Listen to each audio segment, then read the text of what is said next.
बिस्मिल्लाहिर्रहमानिर्रहीम। अस्सलाम वालेकुम नाज़रीन, मैं हूँ महरीन सब्तैन और देख रहे हैं आप मेरा यूट्यूब चैनल। नाज़रीन, आखिर वो दिन आ ही गया जब लोग सब मुंतज़िर थे कि नूर मुक़द्दम केस का फ़ैसला क्या आएगा। अभी तक आप यकीनन टेलीविज़न पर भी सुन चुके होंगे, तमाम मीडिया जो है इस वक्त इसको रिपोर्ट कर रहा है, नेशनल मीडिया, इंटरनेशनल मीडिया। लेकिन मैं आपको इससे ज़रा आगे बढ़ के कुछ बातें बताऊँगी, वहाँ के कुछ अंदर के मनाज़िर हैं। ज़ाहिर सी बात है, एक बहुत बड़ा फ़ैसला था। जिस वक्त फ़ैसला आता है उस वक्त अल्लाह अकबर की सदाएँ बुलंद हो जाती हैं। शौकत मुक़द्दम और उनकी फ़ैमिली जो है वो सद्दे शुक्र में गिर जाती है।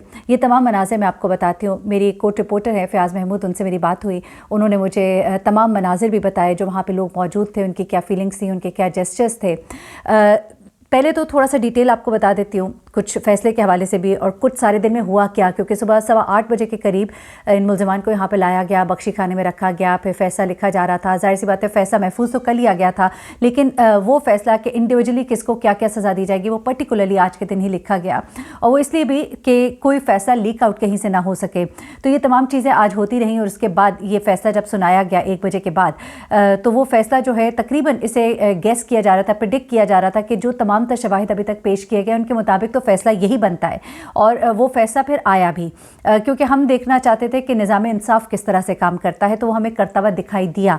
लोग जो हैं इस फ़ैसले से बहुत मुतमईन है, लेकिन हाँ ये ज़रूर कहा जा रहा है कि अभी आगे ये केस जिस तरह से बढ़ेगा, इस्लामाबाद हाई कोर्ट में अपील जाएगी, फिर उसके बाद सुप्रीम कोर्ट में, ये एक लंबा प्रोसेस होगा, साल 1.5 साल हो सकता है, 2 साल। लेकिन जिस तेज़ी के साथ ये फ़ैसला अपने इख्तिताम को पहुँचा है वो एक बहुत बड़ा क्रेडिट है। पहली बार इस तरह से देखा गया कि इतना स्पीडी ट्रायल हुआ, डेली बेसिस पर हुआ और सब के हवाले से जजमेंट्स भी आए। मैं ज़रा आपको अभी मुख्तसरन बताती हूँ कि हुआ क्या। Basically district and session court के एडिशनल सेशन जज अता रब्बानी की अदालत थी।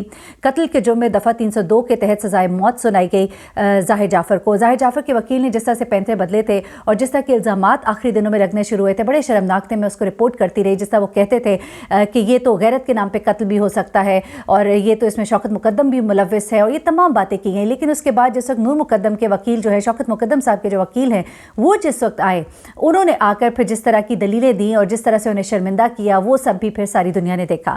अच्छा, उसके बाद जज साहब ने हुआ क्या बेसिकली अदालत के अंदर और फिर अदालत के बाहर क्या मनाज़िर थे, वो सब मैं आपको बताऊंगी। जिस वक्त ये फैसला आया उस वक्त इस्मत आदम जी, उनकी क्या फीलिंग्स थी, उनके इर्द गिर्द लोग जो मौजूद थे उनके क्या एहसासात और जज्बात थे, वो सब आपको पता लगता है। अभी जज साहब ने तमाम मुल्ज़िमान के पहले तो नाम बोले और हाज़िरी लगाई। सबसे पहले मरकज़ी मुल्ज़िम की वालदा इस्मत जाफ़र का नाम पुकारा गया।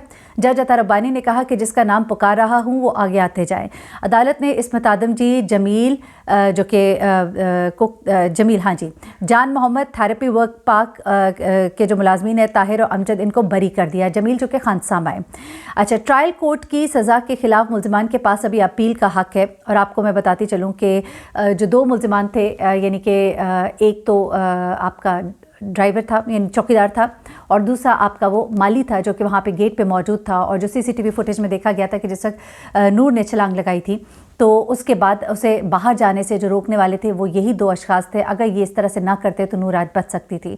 तो इन दोनों को 10 साल की कैद जो है वो सुनाई गई है और ज़ाहिर जाफ़र को सज़ाए मौत जो है उसका हुक्म दिया गया है दफ़ा 302 के तहत।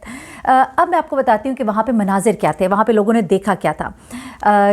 मैंने जैसे कि कहा कि कोर्ट रिपोर्टर से जो मेरी बात हुई है फ़याज़ महमूद से, उन्होंने मुझे बताया कि वहाँ पे जिस वक्त फ़ैसला सुनाया जाना था उससे पहले से इस्मत आदम जी और उनके वकील उनके साथ खड़े थे और मोर और लेस उनको फ़ैसले का पता था। एक प्रेडिक्शन थी, ये नहीं कि कोई लीक हो गया था फ़ैसला, उनको एक प्रेडिक्शन थी कि किस तरह से इस्मत आदम जी और ज़ाहिर जाफ़र जो है वो छुट जाएंगे और किस तरह से ये जो 2 मुलाजमीन हैं जो कि वाज़ेह तौर पे देखे जा सकते हैं, इनको सज़ा होगी। जिस वक्त फ़ैसला सुनाया गया उस वक्त इस्मत आदम जी के चेहरे पर तो थोड़े ज़लज़ले के आसार थे, क्योंकि बेटा जो है, एक बात पता तो थी कि उसने एक जुर्म किया है और उसको सज़ा मिलनी है, लेकिन अपने बेटे के लिए ये जुमला सुनना कि सज़ाए मौत का हुक्म दे दिया गया है, ये बहुत तकलीफ़ की बात होती है। अलबत्ता उनके इर्द गिर्द जितने भी लोग थे वो मुबारकबाद एक दूसरे को देना शुरू हो गए, गले मिलना शुरू हो गए।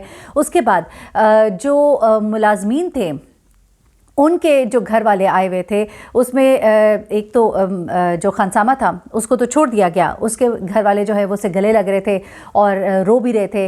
लेकिन दूसरे जो 2 मुलाजमीन हैं जिनको 10-10 साल सज़ा सुनाई गई है, उनके जो घर वाले थे, उनके घर वालों में से कोई 2 से 3 अफराद वहाँ पे मौजूद थे और वो उनके गले लग के रो रहे थे और काफ़ी दुहाइयाँ भी वहाँ पर उस वक्त दे रहे थे। और उसके बाद जो शौकत मुक़द्दम की फ़ैमिली है, जैसे फ़ैसला आता है तो एकदम अंदर से अल्लाह अकबर की आवाज़ आती है और सद्दे शुक्र में गिर जाते हैं। शौकत मुकद्दम जो है उन्होंने उसके बाद बात भी की और उन्होंने कहा कि किस तरह से वो एक्सपेक्ट कर रहे थे कि ये फ़ैसला जो है उनको ज़रूर इंसाफ़ मिलेगा, और इंसाफ़ के हवाले से उनकी एक उनके अंदर, आपने याद है लास्ट जो मैंने वीडियो की थी उसमें मैंने शौकत मुकद्दम साहब का वो क्लिप भी लगाया था साथ में, और उसमें शौकत मुकद्दम साहब जो है वो कहते हुए सुनाई देते हैं कि हमें पूरी उम्मीद है निज़ाम इंसाफ़ से, और बहुत अच्छे से उन्होंने, बल्कि एक स्क्रीनशॉट जो है वो इस वक्त ट्विटर पे शेयर किया जा रहा है जो शौकत मुकद्दम साहब ने अपने वकील शाह खावर को किया कि आपने बहुत अच्छे से पूरा केस लड़ा है, बहुत मेहनत की है, और हम उम्मीद करते हैं कि आज फ़ैसला जो है वो नूर के हक़ में आएगा।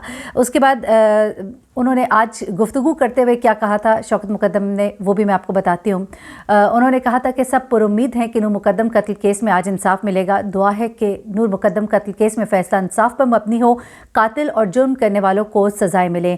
ये जो गुफ्तगू उन्होंने की थी ये बिल्कुल इस फैसले से कुछ देर पहले की गुफ्तगू थी, और उन्होंने बेसिकली जब इन तमाम मुलाज़मीन को बख्शी खाने लाया गया, सुबह का एक पूरा मंज़र था, और ये तमाम वो फ़ैसला है, मैं समझती हूँ कि इस वक्त यहाँ बाहर जो अदालत के बाहर national media, international media, vans खड़ी थी उनकी, DSNG वैन्स खड़ी थी, वहाँ पे रिपोर्टिंग हो रही थी।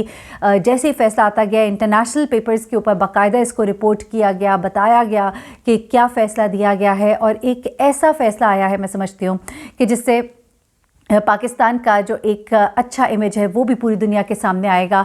इंसाफ जो है वो मिलता हुआ दिखाई दे रहा है। मैं कहती हूँ कि इंसाफ जो है बाकी सबको भी मिलना चाहिए। अच्छा, अदालत पहुँचने पर जो नूर मुकद्दम के वालिद शौकत मुकद्दम, उन्होंने सुबह सुबह एक मीडिया के साथ बातचीत भी की, और ये जो वाक़या पिछले साल 20 जुलाई को पेश आया था, और जिस दिन ये कत्ल हुआ और उसके बाद ये तमाम तो प्रोसीडिंग चलती रही, उसमें सबसे ज़्यादा जो मुझे एक टेंशन हुई थी वो उस टाइम पर हुई थी जब आखिरी दिनों में ज़ाहिर जाफ़र के वकील ने अजीब एलिगेशंस लगानी शुरू कर दी थी, और मामले को बिल्कुल ही मुख्तलिफ रुख दिया था। गो हमें मालूम था कि ये एक बिल्कुल क्लियर केस है जिसमें सब कुछ नज़र आ रहा है, सब कुछ वाज़े है, लेकिन उसके बावजूद जिस तरह के मामलात खड़े किए गए थे, ख़ास तौर पे ज़ाहिर जाफ़र को मेंटली अनस्टेबल प्रूव करने के लिए जो दलाइल दिए गए थे, जो FIR की कॉपियाँ साथ लगाई गई थी, जो उसका स्ट्रेचर पे आना, जो उसका कुर्सियों पे आना, ये पूरा ड्रामा देख के कुछ देर के लिए ख्याल ज़रूर आता था कि ताकत का राज है, शायद पैसा है, उसकी वजह से कोई मामलात जो है वो शायद थोड़े तब्दील हो जाएंगे। लेकिन हमने अल्हम्दुलिल्लाह देखा कि फ़ैसला जो है वो आया जिस पर कि तमाम कौम की इस वक्त नज़र थी, और इसलिए भी नज़र थी कि हम चाहते हैं कि निज़ाम इंसाफ इसी तरह से प्रिवेल करे, ये लोगों के लिए, आम शख्स के लिए भी इसी तरह से काम करे जिस तरह एक ख़ास शख्स के लिए, यानी कि एक अमीर शख्स के लिए, एक पैसे वाले शख्स के लिए काम करता है। उसके बाद ये तमाम तर मामले जब हुए, इसके बाद ख़ास तौर पे जब इसके वकील ने, ज़ाहिर जाफ़र के वकील ने बहुत ही गंदे इल्ज़ामात, यानी कि नूर मुकद्दम के हवाले से ये कहा कि वो ड्रग्स लेकर आई थी, उसने ड्रग पार्टी करनी थी, ड्रग पार्टी हुई, ज़ाहिर जाफ़र तो होश में नहीं था, जब उठा तो उसने नूर को कत्ल देखा, उसके घर में तो और भी CCTV कैमरास थे, मुलज़िम यहाँ से आया होगा, वहाँ से गया होगा, और ये तो गैरत के नाम पर भी कत्ल हो सकता है। शौकत मुकद्दम वहाँ पर पहले से मौजूद थे, बहुत से लोगों को बीच में डाला ही नहीं गया, उनके सवाल जवाब ही नहीं किए गए, लेकिन जज साहब ने तमाम केस को बड़े अच्छे से सुना, और ये केस जिसको 2 महीने में कंप्लीट करने का कहा गया था, गो इसे 4 महीने लिए, लेकिन आखिर में जो फैसला आया वो एक्सपेक्टेशंस के मुताबिक है। अब देखते हैं कि आगे क्या होता है। आगे ये फैसला चैलेंज किया जाता है इस्लामाबाद हाई कोर्ट में, और उसके बाद सुप्रीम कोर्ट में जाता है, क्या होगा क्या नहीं होगा, लेकिन ये एक पहला स्टेप था, एक बहुत बड़ा स्टेप था, एक बहुत बड़ी अचीवमेंट है। नूर के बारे में उसके वालिद कहते हैं कि हम अभी भी उसके लिए थी का लफ्ज़ इस्तेमाल नहीं कर पाते हैं, हमें बहुत तकलीफ़ होती है। नूर के कह के उसकी हंसी, उसका वो मुस्कुराता हुआ चेहरा हमारी आंखों से ओझल नहीं होता। लेकिन ये इंसाफ जो है सिर्फ नूर के लिए नहीं है, ये तमाम लड़कियों के लिए है जिनके साथ कोई भी किसी भी किस्म की इस तरह की ज़्यादती होती है। तो ये नूर मुकद्दम साहब जो है उन्होंने एक केस लड़ा अपनी बेटी का, जिहाद किया, और अल्लाह करे कि ये केस जो है ये बाकी तमाम लोगों के लिए भी एक प्रेसिडेंट सेट हो और लोगों को इंसाफ मिलता हुआ दिखाई दे। मुझे बहरीन सप्तैन को इजाज़त दीजिएगा, अपनी दुआ में मुझे भी याद रखिएगा, अपना बहुत ख्याल रखिएगा। अल्लाह हाफ़िज़।